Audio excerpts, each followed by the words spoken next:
Hello, everyone. This is Cole from the American Journal of Healthcare Strategy, and joined with me is Selma. Selma, please go ahead and introduce yourself. Hi, everyone. My name is Selma Cikaric, and I am currently the Administrative Fellow at St. Elizabeth Healthcare in Northern Kentucky. And I am going to receive my Master's of Health Services Administration from Xavier University this May. That is so exciting this May coming up. And Xavier is a really well known program. And we're so happy to have you, especially from Kentucky. There's so many students in kind of the Midwest United States in that region who are really excited to kind of learn about their programs. Can you tell me what led you to apply for Xavier, why you're interested in that program specifically? Yeah, of course. So I always knew I wanted to pursue higher education. That's always been a big goal of mine. And while I was at the University of Kentucky for my bachelor's, I received a bachelor's in psychology. And I did a lot of research, which kind of led me to this whole like advocacy and being a part of the community and healthy eating habits. And I was trying to decide what I really wanted to do. I wasn't sure if I wanted to kind of take the education route or if I wanted to do something within healthcare or even just get like an MBA. So I did a lot of research my senior year while I was at UK. And it kind of led me to Xavier's MBA program first. So as I was on the website, I saw they had like another degree, which was an MHSA, and I was like, "Oh, that's interesting. I wonder what that is." And when I clicked and like looked through it, I was like, "Okay, this is really cool. It seems like it's very geared towards the community. It's very much there to help people, and healthcare obviously is such a big like sector. So I thought there would be a great opportunity just to kind of grow as a person throughout the course of my career. So I reached out to the program director and the recruitment chair at the time, had a great conversation with them. And I knew I wanted to be somewhere closer to home. So I thought it was just the perfect decision. But I would say probably the biggest thing that led me to Xavier was just the emphasis on that S in the MHSA. So Xavier isn't like traditional MHA programs because there's a huge emphasis on service and being a servant leader. And that's really something that I saw for myself. And that was probably the biggest reason why I chose to go there. That's really interesting. Can you give me an example of like what the service part looks like? What does that look like? Yeah, so the service part within our MHSA can kind of look like a bunch of different things. Oftentimes, our cohorts were really involved within the community. So the biggest thing I can probably speak to is our first year within the MHSA program. We do something known as a philanthropy project where we connect with a local nonprofit in the community. And we pretty much create this whole plan on how we can win them grant money for their organization. And the biggest piece is you obviously have to connect with the organization that you're working with, and then you have to fight for them and show what the need is. So I had a great experience with my group. We partnered with a senior center within Cincinnati. It's in the Marymount area. It was called Mary Elders, and we made this whole plan on creating a garden for the seniors because it touched on three things that they were interested in, which was physical activity, healthy eating for the seniors, and then actually getting them to come to the facility. So it was a great opportunity getting to work with the executive director, Stephanie, over there. And it was also really cool seeing all of the other nonprofit organizations that my classmates had chosen and kind of what their plans were to help their organizations. That is really nice that that S in the name isn't just a letter. I love that it has that meaning to it. It sounds like some really nice projects.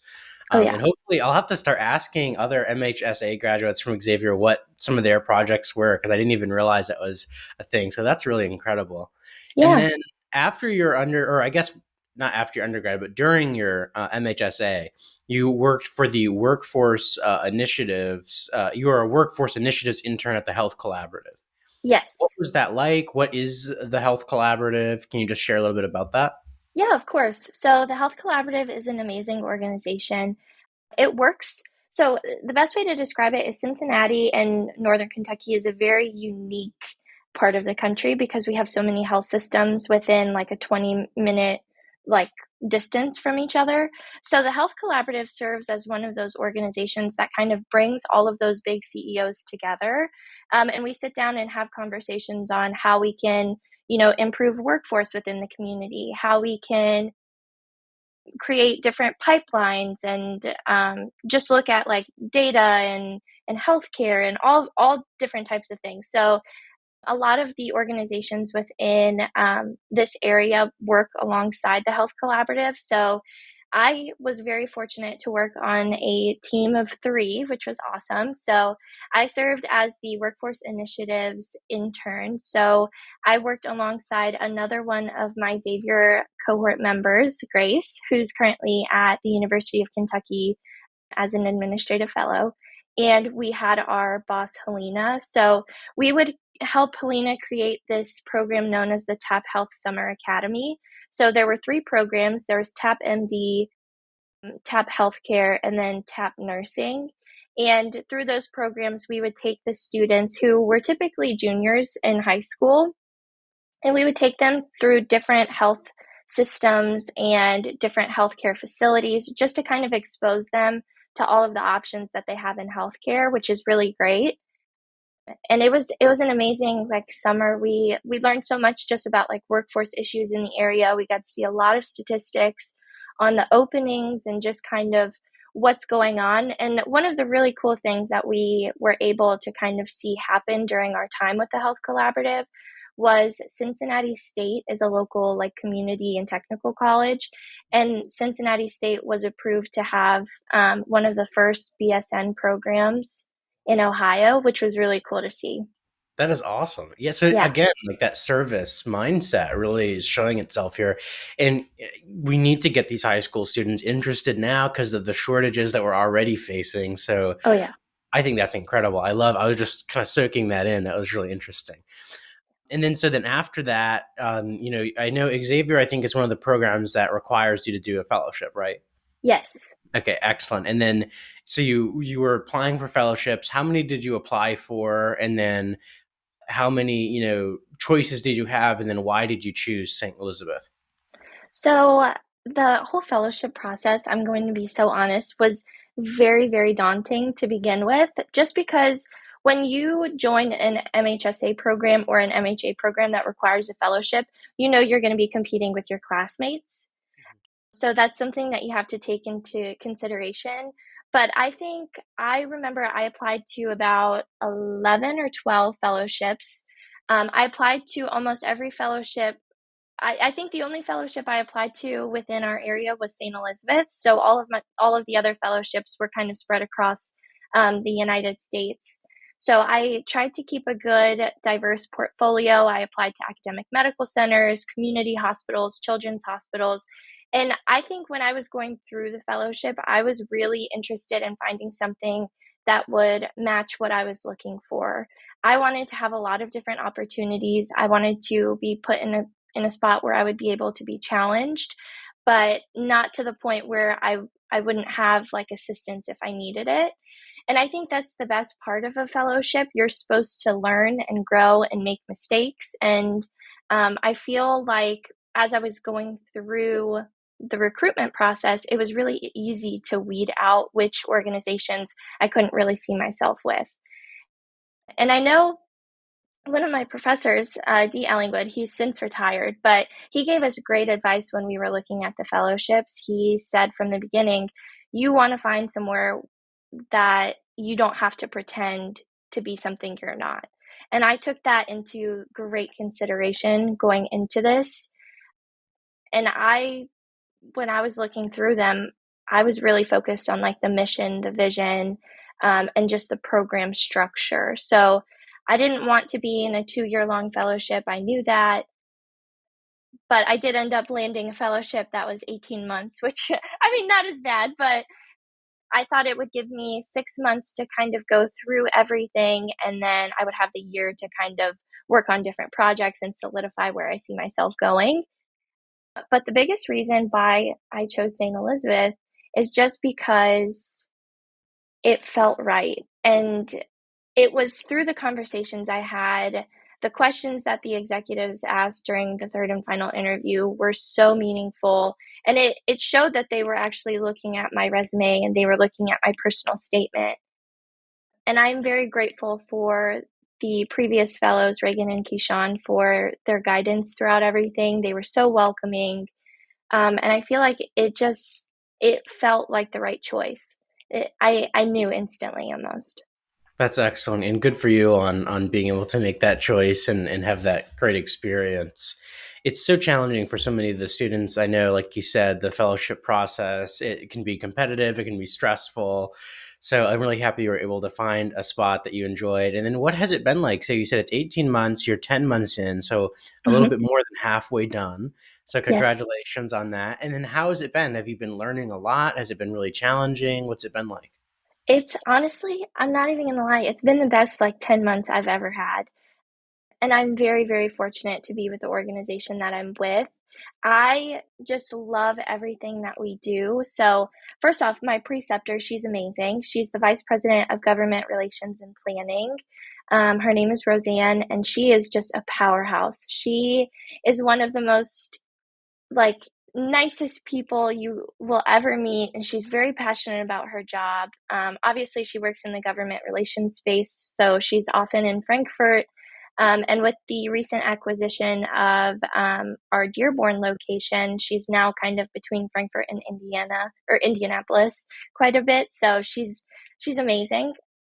And then just her team is just so nice. Everyone at St. Elizabeth is so welcoming, and I've had the opportunity to work on quite a few projects throughout the organization, which is awesome. So I do a lot right now within patient experience with a PFAC, so a Patient Family Advisory Council. We're in the works of modernizing that, which is awesome.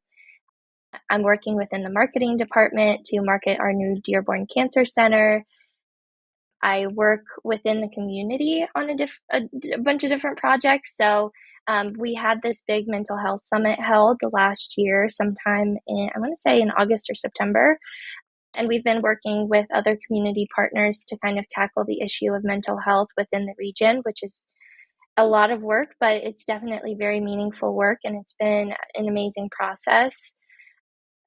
So yeah, I really think I've just done so much to kind of put myself in different positions where I'm learning different things, and it's been a great experience. That is so good to hear. It might be a little too early to ask, but I do want to ask anyways. Do you know what kind of area you want to work in after your fellowship yet?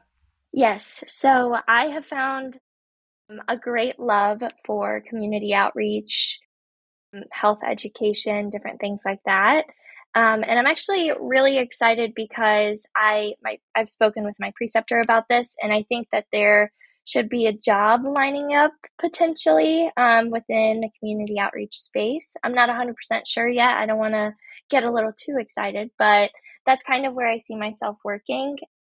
Community and population health is just something I feel very passionate about. And growing up in Northern Kentucky, you know, you see a lot of different things, and there's a lot of levels to it. And our little spot is just so special. So being able to give back and have a career dedicated to that would be incredible. And the other thing that's really cool is I have always wanted to pursue a PhD, and I was recently accepted into the University of Cincinnati's PhD in health education. So it lines up really well with my personal and professional goals. So I'm really excited to see how that's kind of going to impact my journey with St. Elizabeth. Congratulations. That is a huge step. And it does sound, from based on everything you told me at the beginning of the interview, like that is an excellent fit for you. So, congratulations on that. That is incredible. I love Thank seeing you. people get their PhDs.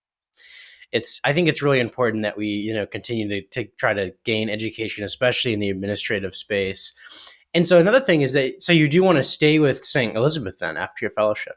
Definitely. I think one of the best parts about St. Elizabeth is the fact that everybody lives within our, like a good majority of people live within our community. So it's one of those special things where our executives are very tenured. Like my preceptor has been at St. Elizabeth for the last 35 years. Our CEO has been there for, I want to say 40. So there's a lot of emphasis on, staying there and making it better year after year. And that's something that I really see myself doing. And I've had those conversations with my preceptor because she has this little plaque that says like 35 years of service. And I'm like, I want to have that one day. Mm, that is so nice. That's Yeah. wonderful. I love it when people want to stay with their fellowship programs or their institutions afterwards. That really shows how good the program is when people want to Hmm. stay. So I guess one of the questions is you've been really successful in your fellowship. You're getting a lot of projects done successfully, and as well as just getting into the fellowship, getting into the PhD program. That's those are challenging things that a lot of people starting off in grad school might look at, and it seems daunting down the road. What are some tips that you can give individuals like myself on how you've been so successful? Like, what are a few things that you've done that's led to your success? Of course. Ooh, that's actually a really good question. I think the first thing that I would say would be to have this have your own sense of like authenticity. You know what you like, stay true to that. You don't ever have to kind of put yourself in this mold of, oh, I have to do something because it's impressive. No, just do what you want to do. I think it makes it a lot easier when you have things that you're doing that you actually enjoy. And I think that's where I've found so much success within my fellowships. I've definitely done things that I never expected to do, but it's still been a great learning experience because it's led me to the things that I really do truly want and see myself doing in the future. The second thing I would probably say is to keep an open mind. This kind of goes with what I said earlier. You have to try everything out, you have to see what you really like. And sometimes I think, especially with people that go straight from undergrad to graduate school to having their first like big job, it can be a little daunting trying to know exactly what you like. So if you aren't sure, figure it out, explore. The whole purpose of a fellowship is to really get out there and do different things. And some things you're going to love and some things you're going to hate, and that's totally okay. But at least you know. So that's kind of what I would say. And then the third thing is, you know, when it comes to fellowships, it there's a lot of things that I would probably say, but the biggest piece of advice I could give is to really take the time to know people. And that means asking thoughtful questions that you actually are interested in. I think the biggest thing, especially with all of the executives, within St. Elizabeth, we have our fellowship is set up to where we have like a meet and greet with every executive. And obviously, during the first portion, like you would ask how they got to where they got to, what their path looked like, different things like that. But I also took the time to kind of ask what their personal lives look like. And now when I bump into them, like at the hospital or in the hallway or something, I'm like, oh, how are the kids? Like, how's the wife? And little conversations like that mean so much to them, especially because they're always busy. They're always thinking about work. So if you can find a way to kind of have that personal connection with them and, remember things that actually matter to them outside of work, you're going to go so, so far. That is all excellent advice. So keeping an open mind while also not being afraid to say that you like something. And then going to that last point, I have a question on that. How do you do that? How do you ask an executive about his personal life? Can you give me an example? Because when I go to an executive, I'm kind of afraid of saying like, "Do you have kids?" You know what I mean? And I think Yeah, that might be a geographical difference in the US, but I think it's something that we should do more. So I want to hear how you do that. yeah, I honestly did forget. The Midwest is very open. So we like to have those conversations. But I think the biggest way that I kind of managed to create those relationships would just be like asking, are you doing anything fun this weekend at the end of the interview? Or at the end of the meet and greet, I would always ask like, "Oh, are you doing anything fun?" And then normally that would trickle into them saying, "Oh, well, the wife and I are going to take the kids to baseball," and I'd be like, "Oh, you have kids? Like that's cool." And then they would, go into it. Some executives were really upfront about it to begin with. They would just like say it themselves, but I would always just try to ask those little questions that would kind of open up the door to ask those bigger questions. So I always ask, like, "Are you doing anything fun this weekend?" And that kind of gets it gets it going. Perfect example. So either move to the Midwest or just start off with a with an easy, anything going on this weekend, try to be casual. That's great advice. I think it's important, to hear that perspective from you Hmm. because I know remember when I came in and I talked to my first executive ever. It was definitely like scary in a way. Like, Oh it's like yeah. think of them not as people at first, which is why it's so important to interact because then you realize we're all just, people. We've all had very similar experiences. So that's excellent. I really appreciate your time this morning and your experiences. I think it'll be very helpful for a lot of the fellows out there, as well as a lot of the employers who are looking to recruit individuals like yourself. So thank you so much for your time. I couldn't be more appreciative. Thank you so much.